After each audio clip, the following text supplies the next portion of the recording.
ಈ ಅಧ್ಯಕ್ಷತೆಯನ್ನು ವಹಿಸಿರ್ತಕ್ಕಂಥ ನನ್ನ ಗುರುಗಳು ಆಗಿರ್ತಕ್ಕಂಥ ಬಸವರಾಜ ಕಲ್ಗುಡಿ ಸರ್ ಅವರೇ, ಈಗ ತಾನೇ ಶ್ರೀವಾದಿ ವಿಮರ್ಶೆಯ ಬಗ್ಗೆ ಮಾತನಾಡಿದಂತಹ ಮೇಡಮ್ ಆಶಾದೇವಿ ಅವರೇ, ಸಭೆಯಲ್ಲಿ ಕೂತಿರ್ತಕ್ಕಂಥ ಸ್ನೇಹಿತರು ಮತ್ತು ಬಂಧುಗಳೇ, ನಾನು ಈ ವಿಮರ್ಶೆಯ ಬಗ್ಗೆ ಮಾತನಾಡೋದಕ್ಕಿಂತ ಮೊದಲು ಈ ವಿಮರ್ಶಕರನ್ನು ಕುರಿತು ನಮ್ಮ ಕವಿಗಳು ಕೆಲವು ಮಾತುಗಳನ್ನು ಹೇಳ್ತಾರೆ. ಅದರ ಬಗ್ಗೆ ನಾನು ಮಾತನಾಡೋದಕ್ಕೆ ಬಂದೆ. ಅಂದರೆ ಅವರು ಕುವೆಂಪು ಅವರು ಹೇಳ್ತಾರೆ, ತಡಿಬಾ ನಡೆಯಲ್ಲಿ ಹುಣ್ಣಿಮೆ ಚಂದರ ಮೂಡಿಗೆ ಮೂಡಿದನು, ಕೆಲಸವಿಲ್ಲದ ವಿಮರ್ಶಕ ವಿಮರ್ಶೆ ಮಾಡಿಯೇ ಮಾಡಿದನು. ಅಂದ್ರೆ ವಿಮರ್ಶಕ ಅವನು ಕೆಲಸ ಇಲ್ಲದೇ ಇರ್ತಕ್ಕಂಥವನು ಅಂತ.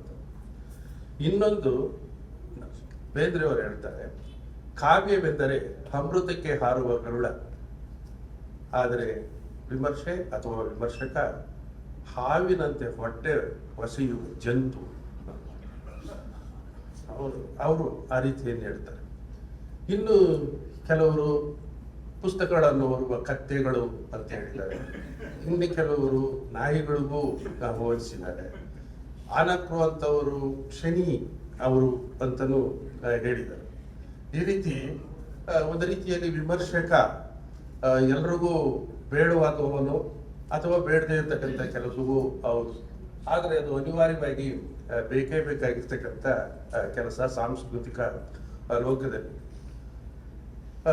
ಇಂತಹ ವಿಮರ್ಶೆ ಇದೆಯಲ್ಲ, ಅದರ ಬಗ್ಗೆ ನಾನು ವ್ಯಾಖ್ಯಾನಗಳನ್ನು ಮಾಡೋದಕ್ಕೆ ಹೋಗಲ್ಲ, ಅಥವಾ ಅದರ ವಿಮರ್ಶೆ ಅಂದರೆ ಏನು ಅಂತ ಹೇಳೋದು ಕೆಲವರಿಗೆಲ್ಲ ಗೊತ್ತಿರುತ್ತೆ.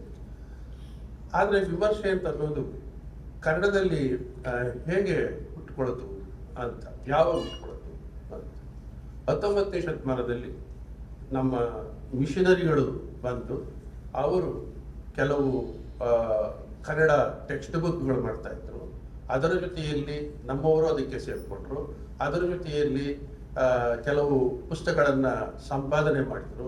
ಅದಕ್ಕೆ ಟೀಕೆಗಳನ್ನು ಬರೆದ್ರು, ಟಿಪ್ಪಣಿಗಳನ್ನು ಬರೆದ್ರು, ಸಾರಾಂಶ ಬರೆದ್ರು.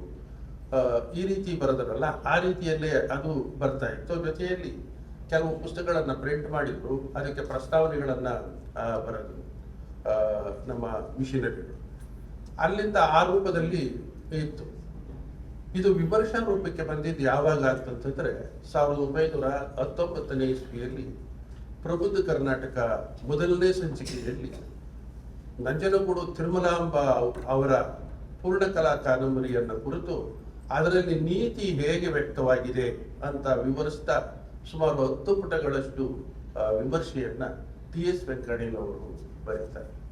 ಅದು ಕನ್ನಡದ ಮೊಟ್ಟ ಮೊದಲ ವಿಮರ್ಶೆ ಅಂತ, ಸಂಪೂರ್ಣ ಅಂದ್ರೆ ಪೂರ್ಣ ಪ್ರಮಾಣದ ವಿಮರ್ಶೆ ಅಂತ ಹೇಳ್ತಾರೆ. ಅಲ್ಲಿಂದ ಆಚೆಗೆ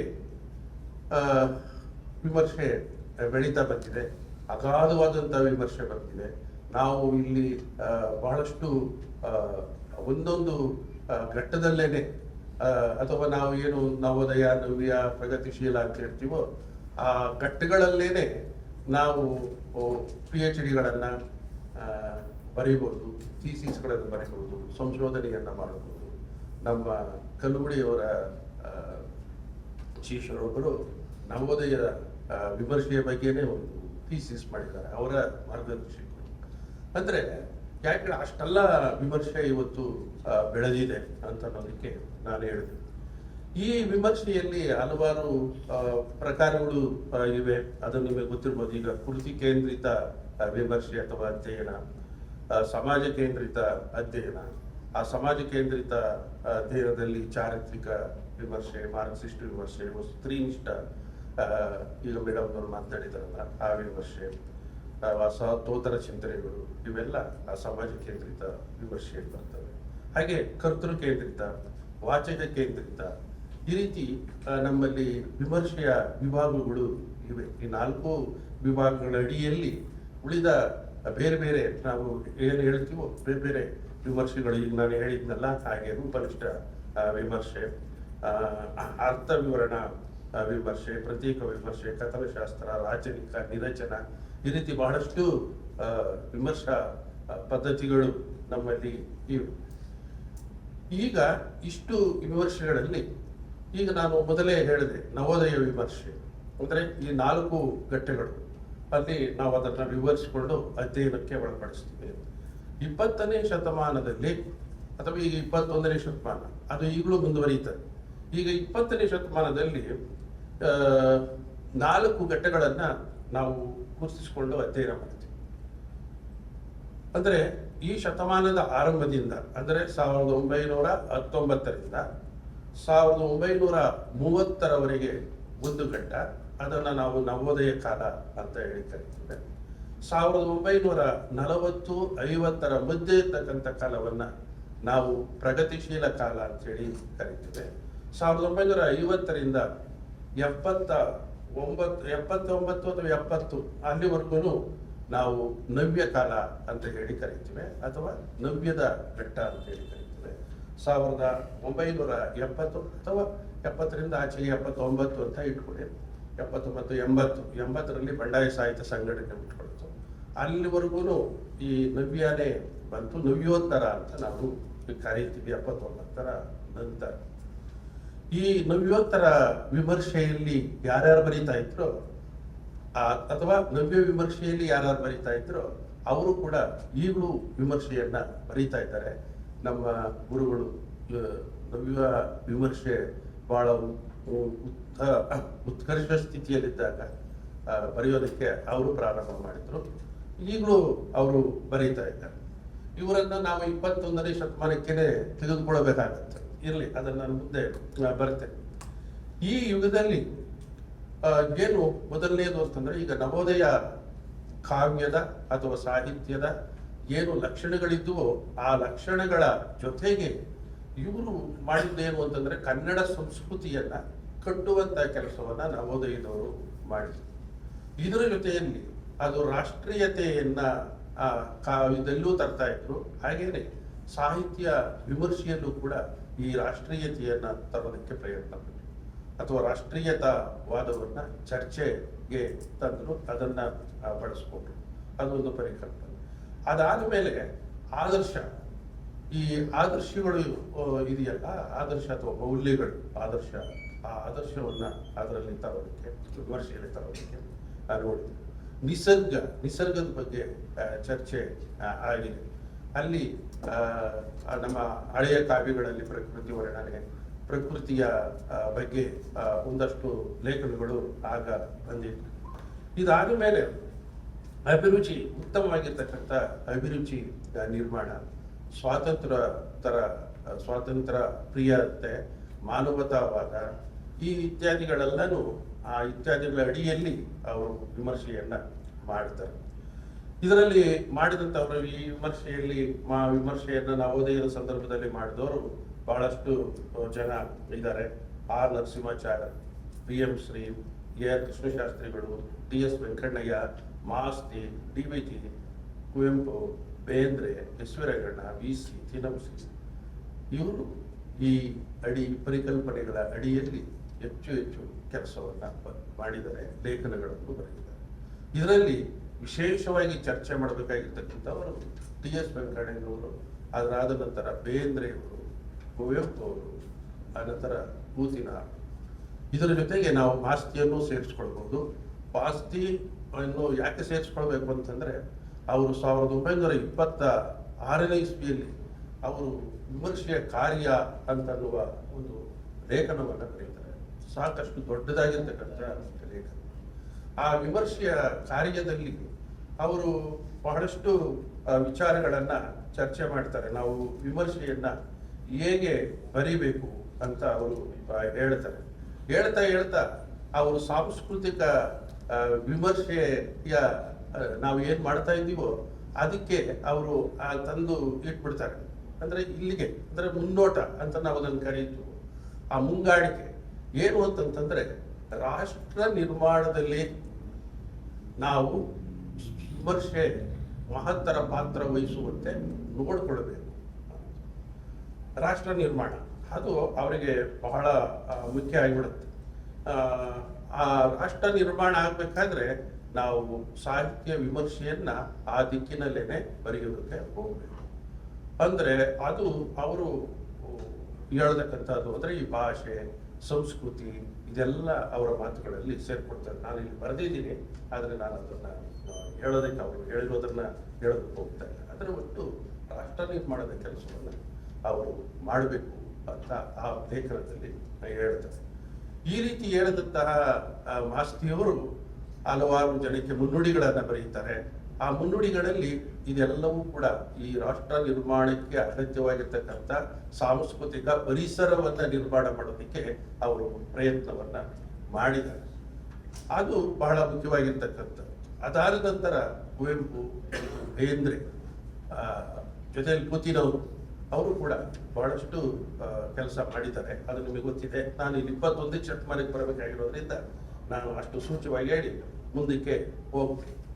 ಇದಾದ್ಮೇಲೆ ಪ್ರಗತಿಶೀಲ ಸಾಹಿತ್ಯ ಹುಟ್ಕೊಳ್ಳುತ್ತೆ 1930ರ ನಂತರ 50ರವರೆಗೂ. ಆ ಪ್ರಗತಿಶೀಲ ಸಾಹಿತ್ಯ ಹುಟ್ಕೊಂಡಾಗ ಅಲ್ಲಿ ಹೆಚ್ಚು ಕಾದಂಬರಿಕಾರರೇ ಇರ್ತಾರೆ, ಜನಪ್ರಿಯ ಕಾದಂಬರಿಕಾರ ಹೆಚ್ಚು. ಅದರಿಂದಾಗಿ ಅಲ್ಲಿ ಆನಾಕರು ಒಬ್ಬರೇನೆ ಸಾಹಿತ್ಯ ವಿಮರ್ಶೆ ಮತ್ತು ಯುಗಧರ್ಮ ಅಂತನ್ನುವ ಒಂದು ಲೇಖನ ಬರೀತಾರೆ. ಅವರು ಬರೆದು ಅವರು ಹೇಳ್ತಾರೆ, ಈಗ ಯುದ್ಧಗಳಾಗ್ತಾ ಇದೆ, ಮತ್ತೆ ಯುದ್ಧಗಳು ನಡೆದು ತಣ್ಣಗೆ ಆಗಿದೆ. ಇಂತಹ ಸಂದರ್ಭದಲ್ಲಿ ನಾವು ಸಮಾಜದ ಸುಧಾರಣೆಗೆ ಹೆಚ್ಚು ಒತ್ತನ್ನು ಕೊಡಬೇಕು. ಸಮಾಜದಲ್ಲಿ ಈ ಅಂಧ ಸಂಪ್ರದಾಯಗಳಿವೆ, ಅದರ ಜೊತೆಯಲ್ಲಿ ಈಗ ಬಡತನ ಇದೆ. ಆ ಬಡತನ, ಅಂಧಕಂದಾಚಾರಗಳು, ಜಾತೀಯತೆ ಇದನ್ನೆಲ್ಲ ಹೋಗಲಾಡಿಸ್ಬೇಕಾದ್ರೆ ಸಾಹಿತ್ಯವೂ ಆ ದಿಕ್ಕಿನಲ್ಲಿ ಹೋಗಬೇಕು ಅಂತ ಹೇಳ್ತಾ ಅವರು ಮುಖ್ಯವಾಗಿ ನಾವು ಈ ಆ ಭಾರತೀಯ ಸಂಸ್ಕೃತಿ ಏನಿದೆಯೋ ಆ ಭಾರತೀಯ ಸಂಸ್ಕೃತಿಯಲ್ಲಿ ಉಪನಿಷತ್ತುಗಳಲ್ಲಿರ್ತಕ್ಕಂಥ ತತ್ವಗಳಿಗೂ ಮತ್ತು ಮಾರ್ಕ್ಸ್ವಾದದ ತತ್ವಗಳಿಗೂ ಒಂದು ಅವಿನಾಭಾವ ಸಂಬಂಧ ಇರೋದರಿಂದ ನಾವು ಭಾರತೀಯ ಸಂಸ್ಕೃತಿಯ ಉಪನಿಷತ್ತುಗಳ ತಾತ್ವಿಕ ನೆಲೆಗಳೇನಿವೆಯೋ ಆ ನೆಲೆಗಳ ಅಡಿಯಲ್ಲಿ ನಾವು ವಿಮರ್ಶೆಯನ್ನ ಬರೀಬೇಕು ಅಂತ ಹೇಳ್ತಾರೆ. ಆವಾಗಲೇನೆ ಆ ಪ್ರಗತಿಶೀಲ ಗುಂಪು ಒಡೆದೋಗಿ 2 ಗುಂಪುಗಳಾಗ್ತವೆ. ಅವರು ಭಾರತೀಯ ಮಾರ್ಕ್ಸ್ವಾದನ ಬೇಡ ಅಂತ ಇವರು ಹೇಳಿದ್ರಿಂದ. ಯಾಕೆಂತಂದ್ರೆ ಪ್ರಗತಿಶೀಲ ಚಳವಳಿ ಉಟ್ಕೊಂಡಿದ್ದೇನೆ ಮಾರ್ಕ್ಸ್ವಾದದ ಹಿನ್ನೆಲೆಯಲ್ಲಿ. ಅದರಿಂದಾಗಿ ಯಾವಾಗ ಇವರು ಭಾರತೀಯ ಸಂಸ್ಕೃತಿ ಅಡಿಯಲ್ಲಿ ಚರ್ಚೆ ಮಾಡೋಣ, ಉಪನಿಷತ್ತುಗಳ ಹಿನ್ನೆಲೆಯಲ್ಲಿ ಅಂತ ಹೇಳ್ತಾರೋ ಆವಾಗ ಅವರು ಅದಕ್ಕೆ ಬೇರೆ ಬೇರೆ ಆಗ್ತಕ್ಕಂಥದ್ದು ಇರಲಿ. ಇದರಲ್ಲಿ ಬಹಳಷ್ಟು ಜನ ಇರ್ತಾರೆ, ಯಾರು ವಿಮರ್ಶೆಯಕರು ಇಲ್ಲ, ಈಗ ಬಹಳ ಕಡಿಮೆ. ಆನಾಕರು ಒಬ್ಬರು ವಿಮರ್ಶೆಯನ್ನ ಬಹಳಷ್ಟು ಬರೀತಾರೆ, ಸಮರ್ಸ್ಕೊಳ್ತಾ ಹೋಗ್ತಾರೆ ಪ್ರಗತಿಶೀಲ ಚಳವಳಿಯನ್ನ. ಆದ್ರೆ ಅದು ಆಗಲ್ಲ. ಅಲ್ಲಿ ನಿರಂಜನರು ಇರ್ತಾರೆ, ನಿರಂಜನರು ಕೆಲವು ಲೇಖನಗಳನ್ನ ಬರೀತಾರೆ ಇರಲಿ. ಅದಾದ್ಮೇಲೆ ಅಡಿಗರು ಕೂಡ ಈ ಗುಂಪಲ್ಲಿ ಸೇರ್ಕೊಂಡಿರ್ತಾರೆ. ಮೊದಲು ಭಾವತರಂಗ, ಕಟ್ಟುವೆವು ನಾವು, ಆ ಪದ್ಯಗಳೆಲ್ಲ ಬರೆದಿದ್ದು ಪ್ರಗತಿಶೀಲ ಸಂದರ್ಭದಲ್ಲೇ. ಅಲ್ಲಿ ಇದು ಆ ಸಂದರ್ಭದಲ್ಲಿ ಇವರು ಕೂಡ ಸೇರ್ಕೊಳ್ತಾರೆ. ರಾಮಚಂದ್ರ ಶರಭರು ಪಕ್ಕ ಅವರು ಕೂಡ ಮಾರ್ಕ್ಸ್ವಾದಿಯಾಗಿರ್ತಾರೆ ಹಿಂದೆ. ಅವರ ಮೊದಲ ಕವಿತೆಗಳೆಲ್ಲೂ ಮಾರ್ಕ್ಸ್ವಾದದ ಪ್ರಭಾವ ಇದೆ ಇರಲಿ. ಅದರಲ್ಲಿ ಅವರು ಸೇರ್ಕೊಳ್ತಾರೆ. ಇದಾದ ಮೇಲೆ 1950ರ ನಂತರ ನವ್ಯ ವಿಮರ್ಶೆ ಶುರುವಾಗುತ್ತೆ. 50ರಲ್ಲಿ ಗೋಕಾಕರ್ ಅವರು ಬರೀತಾರೆ, ನಮಗೆ ಒಂದು ಹೊಸ ರೀತಿಯ ವಿಮರ್ಶೆ ಬೇಕು, ಸಾಹಿತ್ಯವೂ ಬೇಕು, ವಿಮರ್ಶೆನೂ ಬೇಕು. ಅದು ನವ್ಯ ಕವಿತೆ ಅಥವಾ ನವ್ಯ ಕಾವ್ಯವಾಗಿರುತ್ತೆ ಅಂತ ಅವರು ಹೇಳ್ತಾರೆ. ಅದಾದ ಮೇಲೆ ಅವರು ಹೇಳಿದ ಮೇಲೆ ಅದಕ್ಕೆ ಇವರು ಸೇರ್ಕೊಳ್ತಾರೆ, ನಮ್ಮ ಅಡಿಗರು ಕೂಡ ಅವರು ಸೇರ್ಕೊಳ್ತಾರೆ. ಅವರು ಕೂಡ ಕಾವ್ಯದ ಬದಲಾವಣೆಯ ಬಗ್ಗೆ, ನಡೆದು ಬಂದ ದಾರಿ ಕವನ ಸಂಕಲನಕ್ಕೆ ಮುನ್ನುಡಿ ಬರೀತಾ ಕಾವ್ಯ ಬದಲಾಗಬೇಕು ಅಂತ ಹೇಳ್ತಾರೆ. ಅವರೇ ನವ್ಯ ಕಾವ್ಯದ ಪ್ರವರ್ತಕರು ಕೂಡ ಆಗ್ತಾರೆ. ಜೊತೆಯಲ್ಲಿ ನವ್ಯ ಸಾಹಿತ್ಯ ಚಳುವಳಿಯನ್ನು ಅವರು ಸಮರ್ಥಿಸುವಂತಹ ಕೆಲಸವನ್ನ ಅವರು ಮಾಡ್ತಾರೆ. ಈ ಘಟ್ಟ ಬಹಳ ಮುಖ್ಯವಾಗಿರ್ತಕ್ಕಂಥದ್ದು. ಇದು ಈ ವಿಮರ್ಶೆಗೆ ನವೋದಯಕ್ಕೂ ಕೂಡ ಪಾಶ್ಚಾತ್ಯ ಸಾಹಿತ್ಯದ ಪ್ರೇರಣೆಗಳಿವೆ, ಹಾಗೇನೆ ಪ್ರಗತಿಶೀಲರಿಗೂ ಪಾಶ್ಚಾತ್ಯ ಸಾಹಿತ್ಯ ಪ್ರೇರಣೆಗಳಿವೆ. ಇವ್ರಿಗೂ ನವ್ಯಕ್ಕೂ ಕೂಡ ಪಾಶ್ಚಾತ್ಯ ಸಾಹಿತ್ಯದ ಪ್ರೇರಣೆಗಳು ಇವೆ. ನಾನು ಮಾತನಾಡುವಾಗ ಕೆಲವು ಮೌನ ಇರ್ತವೆ, ಕೆಲವು ಘಟ್ಟಗಳು ಜಂಪ್ ಆಗ್ತಾ ಹೋಗ್ತವೆ. ಯಾಕೆಂದ್ರೆ ಟೈಮ್ ಬೇಗ ಆಗಬೇಕು. 20 ನಿಮಿಷ 25 ನಿಮಿಷದಲ್ಲಿ ಇದನ್ನು ಮಾತನಾಡೋದಕ್ಕೆ ಕಷ್ಟ ಅಂತ ಹೇಳಿ ನಾನು ಆ ಮೌನ ಇವೆಲ್ಲ ನೀವು ಅರ್ಥ ಮಾಡ್ಕೊಳ್ಬೇಕು. ಅದು ಹೇಳದೆ ಬಿಟ್ಬಿಟ್ಟ ಇವರು ಹೇಳ್ದ ಬಿಟ್ಬಿಟ್ಟ ಅಂತ ಹೇಳಿ ಭಾವಿಸ್ಬೇಕಾದ್ದೇನು ಇಲ್ಲ. ಇರಲಿ, ಈಗ ಇಲ್ಲಿ ನವ್ಯ ಚಳುವಳಿ ಇದೆಯಲ್ಲ, ಅದನ್ನ ನ್ಯೂ ಕ್ರಿಟಿಸಿಸಮ್ ಅಂತೇಳಿ ಅದನ್ನ ಕರೀತಾರೆ, ಫಾರ್ಮಲಿಸ್ಟ್ ಅಪ್ರೋಚ್ ಅಂತಲೂ ಕರೀತಾರೆ. ಇದೆಲ್ಲ ನಿಮಗೆ ಗೊತ್ತಿದೆ. ಇರಲಿ, ಈಗ ಇದು ಈ ಅಮೇರಿಕನ್, ರಷ್ಯನ್ ಮತ್ತು ಬ್ರಿಟಿಷ್ ಸಾಹಿತ್ಯ ಪರಂಪರೆಯಲ್ಲಿ ಏನಿತ್ತೋ ಅದರಿಂದ ತೆಗೆದುಕೊಂಡಿರ್ತಕ್ಕಂಥದ್ದು ಇಲ್ಲಿ ಇವರು ಈ ರ್ಯಾನ್ಸಮ್ ಅಂತ ಅನ್ನೋರು ಏನು ಒಂದು ನ್ಯೂ ಕ್ರಿಟಿಸಿಸಮ್ ಅನ್ನೋದಕ್ಕೆ ಡೆಫಿನೇಷನ್ ಕೊಟ್ಟರು ಅದನ್ನ ಇಟ್ಕೊಂಡು ಇವರು ಮಾಡ್ತಾರೆ. ಇಲ್ಲಿ ನ್ಯೂ ಕ್ರಿಟಿಸಿಸಮ್ ಅಲ್ಲಿ ಅಥವಾ ನವ್ಯ ವಿಮರ್ಶೆಯಲ್ಲಿ ಹಲವಾರು ವಾದಗಳು ಬಂದ್ಬಿಡ್ತವೆ. ಈಗ ನಿನ್ನೆ ಹೇಳ್ತಾ ಇದ್ರು ತತ್ವಶಾಸ್ತ್ರದ ಬಗ್ಗೆ ಮಾತನಾಡ್ತಾ ಇದ್ರು. ಪಾಶ್ಚಾತ್ಯ ವಿಮರ್ಶೆಯಲ್ಲಿ ನೀವು ಕ್ರಿಸ್ತಪೂರ್ವದಿಂದ ಹಿಡಿದು ಕ್ರಿಸ್ತ ಶಕ ಅಂದ್ರೆ ಈಗ ಈ ಸಮಕಾಲೀನವರೆಗೂ ಒಂದು ಚರ್ಚೆ ನಡೀತದೆ. ಏನು ಅಂತಂದ್ರೆ ಸಾಹಿತ್ಯ ಹೆಚ್ಚು, ತತ್ವಶಾಸ್ತ್ರ ಹೆಚ್ಚು ಅಂತ ಇವತ್ತಿಗೂ ನಡೆಯೋದು ಅದೇ. ಅದಕ್ಕೆ ಸಾಹಿತ್ಯಕ್ಕೂ ಮತ್ತು ತತ್ವಶಾಸ್ತ್ರಕ್ಕೂ ಈ ಜಗಳ ನಡ್ಕೊಂಡೇ ಬಂದಿದೆ. ಆದ್ರೆ ನಾವೆಲ್ಲ ಏನ್ ಮಾಡ್ತಾ ಇದ್ದೀವಿ ಅಥವಾ ಪಾಶ್ಚಾತ್ಯರು ಈಗ ಏನ್ ಮಾಡ್ತಾ ಇದ್ದಾರೆ ಅಂತಂತಂದ್ರೆ ತತ್ವಶಾಸ್ತ್ರನ ಸಾಹಿತ್ಯದೊಳಗಡೆ ಒಂದು ರೀತಿಯಲ್ಲಿ ಸೇರಿಸ್ಬಿಟ್ಟಿದ್ದಾರೆ. ಅದರ ಅಧ್ಯಯನ ಮಾಡುವಾಗ ಅದನ್ನ ನಾವು ಸೇರಿಸ್ಕೊಂಡೇನೆ ಮಾತನಾಡ್ತೀವಿ. ಅದು ಇರಲಿ, ನಿನ್ನೆ ಅದು ಚರ್ಚೆ ಆಯ್ತು. ನಿನ್ನೆ ನಾವು ಚರ್ಚೆ ಕೇಳಿದಾಗ ಸುಮಾರಾಗಿ ವಿಮರ್ಶೆಯ ಬಗ್ಗೆನೇ ಚರ್ಚೆ ಆಯ್ತು, ಕೃತಿಗಳಿಗಿಂತ ಹೆಚ್ಚಾಗಿ. ಇರಲಿ, ಈಗ ನಾನು ಹೇಳಿದ್ದೇನು ಅಂತಂದ್ರೆ ಈ ನವ್ಯ ವಿಮರ್ಶೆಯಲ್ಲಿ ಭಾಷೆ ಮತ್ತು ಅರ್ಥ, ಅದರಲ್ಲಿರ್ತಕ್ಕಂಥ ಸಂಕೇತಗಳು, ಅದರಲ್ಲಿರ್ತಕ್ಕಂಥ ಪ್ರತಿಮೆಗಳು ಮತ್ತೆ ಆ ಭಾಷೆಯನ್ನ ಹೇಗೆ ಬಳಸ್ಕೊಂಡಿದ್ದಾರೆ ಅನ್ನೋದ್ರ ಮೇಲೆ ಹೆಚ್ಚು ಹೆಚ್ಚು ಚರ್ಚೆ ಆಗ್ತಾ ಹೋಗುತ್ತೆ. ಈಗ ನೀವು ಆಶಯ ಮತ್ತು ಆಕೃತಿ ಅಂತ ಹೇಳ್ತೀವಲ್ಲ, ಅದು ಆಶಯ ಮತ್ತು ಆಕೃತಿಯ ಚರ್ಚೆ ಹೆಚ್ಚಾಗಿ ಬರುತ್ತೆ. ಅದನ್ನೇ ಅಡಿಗರು ಒಂದು ಸಾವಯವ ಸಂಬಂಧ ಅಲ್ಲಿ ಅದು ಕಾವ್ಯ ಸೃಷ್ಟಿಯಾಗಿರ್ಬೇಕು ಅಥವಾ ಸಾಹಿತ್ಯ ಸೃಷ್ಟಿಯಾಗಿರ್ಬೇಕು ಅಂತ. ಈಗ ಬಂಧ ಅಂತೀವಿ, ತಂತ್ರ ಅಂತೀವಿ, ಆಶಯ ಅಂತೀವಿ. ಇಂಥ ಪದಗಳು ಹೇರಳವಾಗಿ ಉಟ್ಕೊಂಡ್ಬಿಟ್ರು ಆ ಸಂದರ್ಭದಲ್ಲಿ. ಈ ಹೇರಳವಾಗಿ ಉಟ್ಕೊಂಡು ಅಲ್ಲಿ ನಾವು ಈ ವಿಮರ್ಶೆಯನ್ನ ಬರಿತಾ ಹೋದ್ರು. ಆ ವಿಮರ್ಶೆ ಒಂದು ರೀತಿಯಲ್ಲಿ ಬುದ್ಧಿಜೀವಿಗಳ ವಿಮರ್ಶೆ ಆಗೋಯ್ತು ಅಂತ ಬಹಳಷ್ಟು ಜನ ಅಂದ್ಕೊಂಡ್ರು. ಅಂದ್ರೆ ಬರೀ ಬುದ್ಧಿವಂತರಿಗೆ ಮಾತ್ರ ಇತ್ತು. ಈಗ ನವೋದಯದಲ್ಲಿ ರಸನಿಷ್ಠ ವಿಮರ್ಶೆಯನ್ನ ಬರೀತಾ ಇದ್ರು, ಅಭಿರುಚಿಯನ್ನ ನಿರ್ಮಾಣ ಮಾಡೋದಕ್ಕೆ ಬರೀತಾ ಇದ್ರು ಅಂತ ಹೇಳ್ತಾ ಇದ್ದಿದ್ದು, ಇಲ್ಲಿ ಅಭಿರುಚಿ ನಿರ್ಮಾಣ ಹೋಯ್ತು. ಆದ್ರೆ ಕೃತಿನಿಷ್ಠ ವಿಮರ್ಶೆ ಇಲ್ಲಿ ಬಂತು. ಕೃತಿನಿಷ್ಠ ಕೃತಿಗೆ ಅಂತಂತಂದ್ರೆ ಆ ಕೃತಿಯನ್ನ ಬಿಟ್ಟು ಅಲ್ಲಿ ಇಲ್ಲಿ ಹೋಗೋದಿಲ್ಲ ಅಂತ. ಈಗ ಉದಾಹರಣೆಗೆ ಅಸ್ತಿತ್ವವಾದ ಹೇಳಿರ್ತಾರೆ ತಿಳ್ಕೊಳ್ಳಿ, ಒಂದು ಕೃತಿಯಲ್ಲಿ ಚರ್ಚೆ ಆಗಿರುತ್ತೆ. ಆ ಅಸ್ತಿತ್ವವಾದದ ಬಗ್ಗೆ ಚರ್ಚೆ ಆಗ್ತಾ ಇದ್ರೆ ಅಸಂಗತತೆಯ ಬಗ್ಗೆ ಚರ್ಚೆ ಕೃತಿಯಲ್ಲಿ ಇದ್ರೆ ನಾವು ಅಸಂಗತತೆಯ ಹಿನ್ನೆಲೆಯಲ್ಲೇನೆ ಆ ಭಾಷೆಯನ್ನ ಇಟ್ಕೊಂಡು ಮಾತನಾಡಬೇಕು. ಅದನ್ನ ಬಿಟ್ಟು ನೀವು ಹೊರಗಡೆ ಹೋಗಂಗೆ ಇಲ್ಲ. ಈಗಿನ ವಿಮರ್ಶೆ ಅದು ಹೇಗಿದೆ ಅಂತ ನಾನು ಹೇಳ್ತೀನಿ. ಇದು ಈ ಕೃತಿಯ ಒಳ ಸಂಬಂಧ ಮತ್ತು ಅಂತಃ ಸಂಬಂಧ ಏನಿದೆಯೋ ಅವುಗಳ ಬಗ್ಗೆನೇ ನಾವು ಮಾತನಾಡಬೇಕು. ನಮ್ಮ ತಾತ್ವಿಕತೆ ಅಂತ ತತ್ವಶಾಸ್ತ್ರ ಆಗಿರ್ಬೋದು, ಸಮಾಜಶಾಸ್ತ್ರ ಆಗಿರ್ಬೋದು, ಅದೇನಾದ್ರೂ ಇದ್ರೆ ನೀವು ಅದಕ್ಕೆ ಆಧಾರಗಳನ್ನು ಕೊಟ್ಟು ಅದನ್ನ ಮಾತನಾಡಬೇಕಾಗುತ್ತೆ. ಅದು ಒಂದು ರೀತಿಯಲ್ಲಿ. ಇನ್ನೊಂದು ನವ್ಯ ಸಾಹಿತ್ಯ ಒಂದು ರೀತಿಯಲ್ಲಿ ಶಾಬ್ದಿಕ ವಿಮರ್ಶೆ ಅನ್ನೋ ಹೆಸರಿಗೆ ಬಂದ್ಬಿಡ್ತು. ಅಂದ್ರೆ ಪದಗಳನ್ನ ಒಡೆದು ಹಿಂಜಿ ಮಾತನಾಡ್ತಕ್ಕಂಥದ್ದು. ಈಗ ಪ್ರಾಕ್ಟಿಕಲ್ ಕ್ರಿಟಿಸಿಸಮ್ ಇದೆಲ್ಲ ಬೆಂಗಳೂರು ಯೂನಿವರ್ಸಿಟಿಯಲ್ಲಿ ಅದೊಂದು ಕೆಲವು ಲೇಖನಗಳನ್ನ ಸೇರಿಸಿ ಅವರು ಮಾಡಿದ್ದಾರೆ ಒಂದು ಸಂಕಲನ. GS ಶಿವರುದ್ರಪ್ಪನವರು ಮತ್ತು NS ಲಕ್ಷ್ಮೀನಾರಾಯಣ. ಆ ಪ್ರಾಕ್ಟಿಕಲ್ ಕ್ರಿಟಿಸಿಸಮ್ ಅಲ್ಲಿ ಇದೇ ರೀತಿಯಲ್ಲಿ ಶಾಬ್ದಿಕ ವಿಮರ್ಶೆ ಅನ್ನೋ ರೀತಿಯಲ್ಲಿ ಶಬ್ದಗಳನ್ನ ಒಡೆಯುವುದರ ಮುಖಾಂತರ ಅದಕ್ಕೆ ಅರ್ಥಗಳನ್ನ ಹೇಳೋದು, ಅದಕ್ಕೆ ಒಂದು ಸಾವಯವ ಸಂಬಂಧ ಇದೆಯೇ ಅಂತ ನೋಡೋದು, ಆ ಸಾವಯವ ಸಂಬಂಧದ ಮುಖಾಂತರ ಏನ್ ಹೇಳ್ತಾರೆ ಅಂತ ನೋಡೋದು.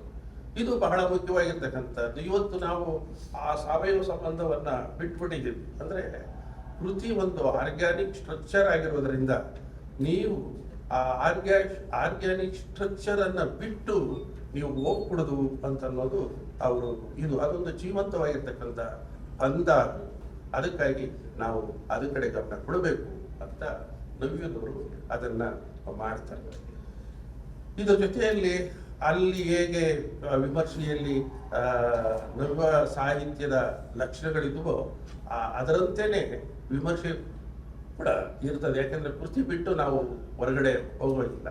ಕೃತಿಯಲ್ಲಿ ಏನು ಹೇಳ್ತದೋ ಅದನ್ನೇ ನಾವು ವಿಮರ್ಶೆಯಲ್ಲಿ ಹುಡುಕ್ಬೇಕು ಅಥವಾ ನೋಡಿ ಹೇಳಬೇಕು. ಇವಾಗಲೂ ಅಷ್ಟೇ ನಾವೇನ್ ಮಾಡ್ತಾ ಇದ್ದೀವಿ, ಇವತ್ತು ಏನ್ ಮಾಡ್ತಾ ಇದ್ದೀವಿ ಅಂತ ಅನ್ನೋದಕ್ಕೆ ನಾವು ಮುಂದೆ ಹೇಳ್ತೀವಿ. ಯಾಕೆಂತಂದ್ರೆ ಕೃತಿಯನ್ನ ನಾವು ಇಟ್ಕೊಳ್ಬೇಕು. ಎಲ್ಲಕ್ಕೂ ಕೃತಿಯೇ ಆಧಾರ, ಮೂಲ. ಕೃತಿ ಇಲ್ಲದೆ ಇದ್ರೆ ವಿಮರ್ಶೆ ಇಲ್ಲ. ಅಥವಾ ಸಿದ್ಧಾಂತಗಳು ಹುಟ್ಟೋದು ಕೂಡ ಕೃತಿಯಲ್ಲೇನೆ. ನಾವಿವತ್ತು ಏನ್ ಮಾಡ್ತಾ ಇದೀವಿ ಅಂದ್ರೆ ಸಿದ್ಧಾಂತಗಳನ್ನ ಹೊರಗಡೆಯಿಂದ ತರ್ತೀವಿ, ಅಥವಾ ತರೋದ್ರ ಮುಖಾಂತರ ನಾವು ಉಳಿದಿದ್ದು ಬೇರೆ ಬೇರೆ ಇಲ್ಲೇನೋ ಒಂದು ಪದ ಬಂತು ಅಂತ ಇಟ್ಕೊಳ್ಳಿ. ಈಗ ಉದಾಹರಣೆಗೆ ರಾಗಿ ಕಾಳು ಅಂತ ಬಂದ್ಬಿಡ್ತು ಅಂತ ಇಟ್ಕೊಳ್ಳಿ. ರಾಗಿ ಕಾಳು ಬಂತು ಅಂದ ತಕ್ಷಣವೇನೆ ನಾವು ಮುಂದಕ್ಕೆ ಎಲ್ಲೆಲ್ಲೋ ಹೋಗ್ಬಿಡ್ತೀವಿ. ರಾಗಿ ಬಗ್ಗೆನೇ ಹೇಳ್ತೀವಿ. ರಾಗಿ ಮಳೆ ಇಲ್ಲದೆ ಇದ್ದ ಪ್ರದೇಶಗಳಲ್ಲಿ, ಬಯಲು ಪ್ರದೇಶಗಳಲ್ಲಿ ಬೆಳೆಯುತ್ತೆ. ಅಲ್ಲಿ ಅವು ಬಹಳ ಗಟ್ಟಿ, ಅದನ್ನ ಚೆನ್ನಾಗಿ ಬೇಯಿಸಿ ಇಲ್ಲಿ ಸ್ಟಾರ್ ಹೋಟ್ಲ್ಗಳೆಲ್ಲ ಅದಕ್ಕೆ ಬೆಣ್ಣೆ ಹಾಕಿಬಿಟ್ಟು ಮುದ್ದೆ ಮಾಡ್ತಾರೆ. ತಿನ್ನೋದಕ್ಕೆ ಬಹಳ ಮೃದುವಾಗಿರುತ್ತೆ ಅಂತೆಲ್ಲ ಬರೆದು ಬಿಡ್ತಾರೆ. ಅದು ಹುಟ್ಟಿದ್ದು ಬೆಳೆದಿದ್ದು ಎಲ್ಲ ಇದು ಹಾಕ್ಬಿಡುದು ಅಂತ ಈ ನವ್ಯ ವಿಮರ್ಶೆ ಹೇಳುದು. ಅದರ ವಿಮರ್ಶೆಯಲ್ಲಿ ಹೆಚ್ಚು ಚರ್ಚಿತವಾಗಿರ್ತಕ್ಕಂಥದ್ದು ವ್ಯಕ್ತಿಯ ಅನನ್ಯತೆ, ವ್ಯಕ್ತಿಯ ಸ್ವಾತಂತ್ರ್ಯ, ಅನಾಥ ಪ್ರಜ್ಞೆಯ ನಿರೂಪಣೆ, ಸಂಘರ್ಷದ ಅಭಿವ್ಯಕ್ತಿ, ಈ ರೂಪಕ, ಸಂಕೇತ, ಸತ್ಯದ ದರ್ಶನ, ಇವೆಲ್ಲ ಆ ವಿಮರ್ಶೆಯಲ್ಲಿ ನವ್ಯ ವಿಮರ್ಶೆಯಲ್ಲಿ ಬಂದಿದೆ. ಅಂದ್ರೆ ಭಾಷೆಗೆ ಹೆಚ್ಚು ಒತ್ತನ್ನ ಕೊಡುತ್ತದೆ, ಆಕೃತಿಗೆ ಹೆಚ್ಚು ಒತ್ತನ್ನ ಕೊಡ್ತಾರೆ. ಆಕೃತಿ ಮತ್ತು ಆಶಯದ ಸಾವಯವ ಸಂಬಂಧವನ್ನ ಕುರಿತು ನಾವು ಚರ್ಚೆ ಮಾಡಬೇಕು. ಅದು ಇಲ್ಲಿವರೆಗೂ ಚರ್ಚೆ ಇದೆ. ಈಗಲ್ಟನ್ ಅವರು ಪ್ರಶ್ನೆ ಕೇಳ್ತಾರೆ, ಆಶಯ ಮುಖ್ಯವೋ ಒಂದು ಕೃತಿಯಲ್ಲಿ, ಆಕೃತಿಯ ಮುಖ್ಯವೋ ಅಂತ. ಅದಕ್ಕೆ ಹೇಳ್ತಾರೆ ಒಂದ್ಸಲ ಇಲ್ಲ ಅಂತಾರೆ. ಅದು ಹೌದು, ಆಶಯನೂ ಮುಖ್ಯ, ಆಕೃತಿನೂ ಮುಖ್ಯ. ಹೌದು ಅಥವಾ ಇಲ್ಲ ಅಂತ. ಕೆಲವು ಸಂದರ್ಭದಲ್ಲಿ ಇಲ್ಲ ಅಂತ. ಆದ್ರೆ WB ಯೇಟ್ಸ್ ಹೇಳ್ತಾರೆ, ಇಲ್ಲ, ಆಶಯ ಮತ್ತು ಆಕೃತಿಗಳು ನರ್ತನದಿಂದ ನರ್ತಕಿಯನ್ನ ಹೇಗೆ ಬೇರ್ಪಡಿಸೋದಕ್ಕೆ ಸಾಧ್ಯವಾಗಲ್ವೋ ಅದೇ ರೀತಿಯಲ್ಲಿ ಬೇರ್ಪಡಿಸೋದಕ್ಕೆ ಆಶಯ ಮತ್ತು ಆಕೃತಿಯನ್ನು ಬೇರ್ಪಡಿಸೋದಕ್ಕೆ ಸಾಧ್ಯ ಇಲ್ಲ ಅಂತ ಹೇಳ್ತಾರೆ. ಬಂದ್ಬಿಡ್ತು ಟೈಮ್. ಈಗ ಇಲ್ಲಿ ನಾನು ಬಹಳಷ್ಟು ಹೇಳಬೇಕು ಅಂತೀನಿ. ಇದು ಈ ನವ್ಯ ವಿಮರ್ಶೆಯಲ್ಲೇನೆ ಸಾಂಸ್ಕೃತಿಕ ವಿಮರ್ಶೆನೂ ಕೂಡ ಸೇರ್ಕೊಂಡಿದೆ. ಅದನ್ನ ಇಲ್ಲಿ ಎಕ್ಸ್ಪ್ಲೈನ್ ಮಾಡೋದಕ್ಕೆ ಆಗ್ತಾ ಇಲ್ಲ. ಇಲ್ಲಿ ಯಾಕೆ ಹೇಳ್ತಾ ಇದ್ದೀನಿ ಅಂತಂದ್ರೆ, ಈಗ ನಮ್ಮ KV ನಾರಾಯಣ ಆಗಿರ್ಬೋದು, ಅಥವಾ HS ರಾಘವೇಂದ್ರ ಆಗಿರ್ಬೋದು, ಮತ್ತೆ ಚೆನ್ನೈ ಆಗಿರ್ಬೋದು, ವಿಜಯಶಂಕರ್, ನಮ್ಮ ಇವರು ಯಾರು OL ನಾಗಭೂಷಣ ಸ್ವಾಮಿ ಇತ್ಯಾದಿಗಳೆಲ್ಲ ಬರೀತಾ ಇದ್ದಾರೆ. ಜೊತೆಯಲ್ಲಿ ನಮ್ಮ ಸುರೇಶ್ ನಾಗಲಮಡಿಕೆ ಅವರು ಬರೀತಾ ಇದ್ದಾರೆ ವಿಮರ್ಶೆಯನ್ನ. ಈ ವಿಮರ್ಶೆಯನ್ನ ಬರೆಯುವಾಗ ಅವರು ನಾಗಲಮಡಿಕೆ ಈ ತಲೆಮಾರು ಇವರೇನ್ ಮಾಡಿದ್ದಾರೆ, ಈಗ ನಮ್ಮ ವಿಮರ್ಶೆ DR ನಾಗರಾಜು ಬರೆದಂತಹ ಆ ಸಾಂಸ್ಕೃತಿಕ ವಿಮರ್ಶೆ ಅಂತ ಈಗ ಹೆಚ್ಚು ಚಾಲ್ತಿಯಲ್ಲಿ ಇದೆ. ಅದ್ರ ಜೊತೆಲಿ ಬಂಡಾಯ ಸಾಹಿತ್ಯದ ವಿಮರ್ಶೆನೂ ಇದೆ. ಈ ಬೇಗ ಹೇಳ್ತೀನಿ ಸ್ವಲ್ಪ. ಈಗ ಆ ಸಾಂಸ್ಕೃತಿಕ ವಿಮರ್ಶೆಯ ಲಕ್ಷಣಗಳು ಏನು ಅಂತಂದ್ರೆ, ಇದು ಬಹಳ ಮುಖ್ಯವಾಗಿರ್ತಕ್ಕಂಥದ್ದು. ಅದನ್ನ ನಾನು ಹೇಳಿ ನಿಲ್ಲಿಸಿಬಿಡ್ತೇನೆ. ಸ್ವಲ್ಪ ಒಂದು 2 ನಿಮಿಷ ಜಾಸ್ತಿ ತಗೋದು. ಏನು ಅಂತಂತಂದ್ರೆ, ಈ ಸಾಂಸ್ಕೃತಿಕ ವಿಮರ್ಶೆ ಏನು ಅಂತಂತಂದ್ರೆ, ನಮಗೆ ಇತಿಹಾಸದ ಒಳನೋಟ ಅದರಲ್ಲಿ ಇರಬೇಕು, ಸಮಾಜಶಾಸ್ತ್ರದ ಕಾಳಜಿ ಇರಬೇಕು, ತತ್ವಶಾಸ್ತ್ರದ ಶಿಸ್ತಿರಬೇಕು, ಮಾನವಶಾಸ್ತ್ರದ ವ್ಯಾಪ್ತಿ ಇರಬೇಕು, ಮನಃಶಾಸ್ತ್ರದ ಪ್ರಕ್ರಿಯೆಯನ್ನ ಒಳಗೊಳ್ಳುವ ಸಾಮರ್ಥ್ಯ ಒಂದು ವಿಮರ್ಶಕನಿಗೆ ಇರಬೇಕು. ಅಂದ್ರೆ ಈ ಸಾಂಸ್ಕೃತಿಕ ವಿಮರ್ಶೆ ಇಷ್ಟೆಲ್ಲ ಒಳಗೊಂಡಿರುತ್ತೆ. ಅಂದ್ರೆ ಈಗ ಆಗಿದ್ರೆ ಸಾಂಸ್ಕೃತಿಕ ವಿಮರ್ಶೆ ಹಿಂದೆ ಇತ್ತಲ್ಲವ ಅಂದ್ರೆ, ನಾನು ಹೇಳಿದೆ ಮಾಸ್ತಿಯವರು ಸಾಂಸ್ಕೃತಿಕ ವಿಮರ್ಶೆಗೆ ಒಂದು ಇದನ್ನ ಅದು ಅಲ್ಲಿ ಬಳಸ್ತಾ ಇರ್ತಕ್ಕಂಥ ಪರಿಕರಗಳು ಬೇರೆ, ಇಲ್ಲಿ ಬಳಸತಕ್ಕಂಥ ಪರಿಕರಗಳು ಬೇರೆ. ಅದರಿಂದಾಗಿ ಸಾಂಸ್ಕೃತಿಕ ವಿಮರ್ಶೆ ಅನ್ನೋದು ಇದೆಯಲ್ಲ, ಇದು ಈಗ ಉದಾಹರಣೆಗೆ ಅನುಭವ ಸಾಹಿತ್ಯದ ಬಗ್ಗೆ ನಮ್ಮ ಕಲ್ಗುಡಿ ಸರ್ ಬರೆದಿದ್ದಾರೆ ಪುಸ್ತಕ. ಅದು ನಿಜವಾಗ್ಲೂ ಅದು ಸಾಂಸ್ಕೃತಿಕ ವಿಮರ್ಶೆ. ಸಾಮಾಜಿಕ ವಿಮರ್ಶೆನೇ ಬೇರೆ, ಸಾಂಸ್ಕೃತಿಕ ವಿಮರ್ಶೆ ಬೇರೆ. ಸಾಮಾಜಿಕ ವಿಮರ್ಶೆ ಅಂದ್ರೆ ಸಮಾಜಶಾಸ್ತ್ರದ ಹಿನ್ನೆಲೆಯಲ್ಲೇ ಇಟ್ಕೊಂಡು ಬರೆದು ಬಿಡ್ತಾರೆ. ಕೆಲವರು ಈಗ ನಮ್ಮ ವಿಮರ್ಶೆ ಆಶಯವನ್ನೇ ಇಟ್ಕೊಂಡು ಬರೀತಾರಲ್ಲ, ಅದು ಸಮಾಜಶಾಸ್ತ್ರೀಯ ವಿಮರ್ಶೆ. ಆಕೃತಿ ಮತ್ತು ಆಶಯದೊಂದಿಗೆ ಈ ಶಾಸ್ತ್ರಗಳನ್ನೆಲ್ಲ ಇಟ್ಕೊಂಡು, ಈ ಜ್ಞಾನ ಶಾಸ್ತ್ರಗಳೆಲ್ಲ ಇಟ್ಕೊಂಡು ನೀವು ಕೃತಿಯನ್ನ ವಿಶ್ಲೇಷಣೆ ಮಾಡಿದ್ರೆ ಅದು ಸಾಂಸ್ಕೃತಿಕ ವಿಮರ್ಶೆ ಆಗುತ್ತೆ. ಈಗ ಯಾರು ಇಷ್ಟೆಲ್ಲ ಓದ್ತಾರೆ, ಓದೋದಕ್ಕೆ ಹೋಗಲ್ಲ. ಈಗ ಸ್ತ್ರೀವಾದಿ ವಿಮರ್ಶೆ, ಕೇಟ್ ಮಿಲೆಟ್ ಪುರುಷರ ಲಾರೆನ್ಸ್ ಬಗ್ಗೆ ಒಂದು ಒಳ್ಳೆ ವಿಮರ್ಶೆಯನ್ನ ಬರೆದಿದ್ದಾರೆ. ಲಾರೆನ್ಸ್ ಹೇಗೆ ಸ್ತ್ರೀ ವಿರೋಧಿ ಅಂತ. ಫ್ರಾಯ್ಡ್ ಬಗ್ಗೆ, ಫ್ರಾಯ್ಡ್ ಕೂಡ ಬಹಳ ಒಳ್ಳೆಯ ಸಾಹಿತ್ಯ ಓದುಗ. ಆ ಫ್ರಾಯ್ಡ್ ಕೂಡ ಹೆಣ್ಣು ಮಕ್ಕಳು ನಾಗರಿಕತೆಯನ್ನು ಸೃಷ್ಟಿಸೋದಕ್ಕಾಗಲ್ಲ, ಕಲೆ ಸಾಹಿತ್ಯಗಳನ್ನು ಸೃಷ್ಟಿ ಮಾಡೋಕ್ಕಾಗಲ್ಲ ಅಂತ ಅವ್ರು ಹೇಳ್ತಾರೆ. ಮೇಡಮ್ನವ್ರು ಇದ್ದಿದ್ರೆ ಅವ್ರ ಜೊತೆ ಒಳ್ಳೆ ಚರ್ಚೆ ಏರ್ಪಡಿಸ್ಬೋದಾಗಿತ್ತು. ಫ್ರಾಯ್ಡ್ ಇರಲಿಲ್ಲ. ಈಗ ನಾನು ಯಾಕೆ ಹೇಳಿದೆ ಅಂತಂದ್ರೆ, ಈ ಸಾಂಸ್ಕೃತಿಕ ವಿಮರ್ಶೆ ಅಂತಂದ್ರೆ ಇಷ್ಟೆಲ್ಲಾ ಶಾಸ್ತ್ರಗಳನ್ನ ಒಳಗೊಂಡಿರ್ಬೇಕು. ಅದರ ಜೊತೆಯಲ್ಲಿ ಈ ನಾನು ಮೊದಲೇ ಹೇಳಿದಲ್ಲ, ಆಶಯ ಮತ್ತು ಆಕೃತಿ ಸಾವಯವ ಸಂಬಂಧವನ್ನು ಕೂಡ ಪಡೆದಿರಬೇಕು. ಆಗ ಅದು ಇದಾಗುತ್ತೆ. ನೋಡಿ, ಈಗ MGK ಅವರು ಸಾಹಿತ್ಯದ ಮೂಲಕ ಸಂಸ್ಕೃತಿಯನ್ನ ವಿಶ್ಲೇಷಣೆ ಮಾಡುವಾಗ, ಅಂದ್ರೆ ಸಾಂಸ್ಕೃತಿಕ ವಿಮರ್ಶೆಯನ್ನ ಮಾಡುವಾಗ ಅವ್ರೇನ್ ಮಾಡ್ತಾರೆ, ಸಾಹಿತ್ಯದ ಪರಿಭಾಷೆಯನ್ನ ಬಳಸ್ಕೊಳ್ತಾರೆ. TR ನಾಗರಾಜು ಅವರು ವಿಶ್ಲೇಷಣೆ ಮಾಡುವಂತ ಸಾಂಸ್ಕೃತಿಕ ಪರಿಭಾಷೆಯನ್ನ ಸಾಹಿತ್ಯದ ಜೊತೆಗೆ ಅವರು ಬಳಸ್ಕೊಳ್ತಾರೆ. KV ನಾರಾಯಣ ಏನ್ ಮಾಡ್ತಾರೆ, ಅವರು ಕನ್ನಡ ಸಾಹಿತ್ಯವನ್ನ ಆಧಾರವಾಗಿಟ್ಕೊಂಡು ಒಂದು ಸಾಂಸ್ಕೃತಿಕ ಪರಂಪರೆಯನ್ನ ನಿರ್ಮಾಣ ಮಾಡೋದ್ರ ಕಡೆ ಅವರು ಪ್ರಯತ್ನವನ್ನ ಪಡ್ತಾರೆ. ನಮ್ಮ ಕಲಗುಡಿಯವರು ಸಾಂಸ್ಕೃತಿಕ ಮತ್ತು ತಾತ್ವಿಕ ಚೌಕಟ್ಟಿನಲ್ಲಿಟ್ಟು ಸಾಹಿತ್ಯವನ್ನ ಚರ್ಚಿಸ್ತಾರೆ. ಅದು ಸಮಾಜಶಾಸ್ತ್ರನೂ ಇದೆ ಆ ಪುಸ್ತಕದಲ್ಲಿ. ಅಥವಾ ಮೈಯಸೂರೆ ಮನೋಮಾತು, ನಕ್ಷೆ ನಕ್ಷತ್ರದಲ್ಲಿರ್ತಕ್ಕಂಥ ಲೇಖನಗಳು ಈ ಬಂಡಾಯ ಸಾಹಿತ್ಯದ ಸಂದರ್ಭದಲ್ಲಿ ಬರೆದು ಬಂಡಾಯ ಸಾಹಿತ್ಯದ ವಿಮರ್ಶೆ ಹೇಗಿರಬೇಕು ಅಂತ ಅವರು ಹೇಳ್ತಾರೆ, ಬರೀತಾರೆ. ಸಾಹಿತ್ಯ ಮತ್ತು ಸಮಾಜ ಸಂಬಂಧಗಳನ್ನು ಕುರಿತು ಹೇಳ್ತಾರೆ. ಅವೆಲ್ಲ ಸಾಂಸ್ಕೃತಿಕ ವಿಮರ್ಶೆಗೆ ಸಂಬಂಧಪಟ್ಟಿರ್ತಕ್ಕಂಥವು. ಈಗ ಟೈಮ್ ಆಯಿತು, ಈಗ ನಾನು ಅದನ್ನ ಮುಗಿಸ್ತೇನೆ. ಈಗ ಹೌದು, ಬಹಳಷ್ಟು ವಿಚಾರಗಳನ್ನ ಹೇಳಬೇಕು ಅಂತ ಅನಿಸ್ತಾ ಇತ್ತು. ಇರ್ಲಿ, ಈಗ ನಾವು ನಮ್ಮ 21ನೇ ಶತಮಾನಕ್ಕೆ ನಾನು ಕೆಲವು ಹೆಸರನ್ನು ಹೇಳಬಹುದಾಗಿತ್ತು.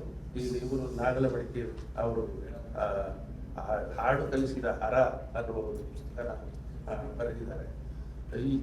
ಇತ್ತೀಚೆಗೆ ಲಂಕೇಶ್ ಬಗ್ಗೆ ಬರೆದಿದ್ದಾರೆ. ಅವೆರಡೂ ಕೂಡ ಸಾಂಸ್ಕೃತಿಕ ವಿಮರ್ಶೆಯನ್ನು ಕೊಡಬೇಕಂತಕ್ಕಂಥದ್ದು. ಇಷ್ಟೇ ಹೇಳ್ತಾ ನನಗೆ ಈ ಅವಕಾಶವನ್ನು ಕೊಟ್ಟಂತಹ ಪ್ರೇಕ್ಷಕರಿಗೆ ವಂದನೆಗಳು.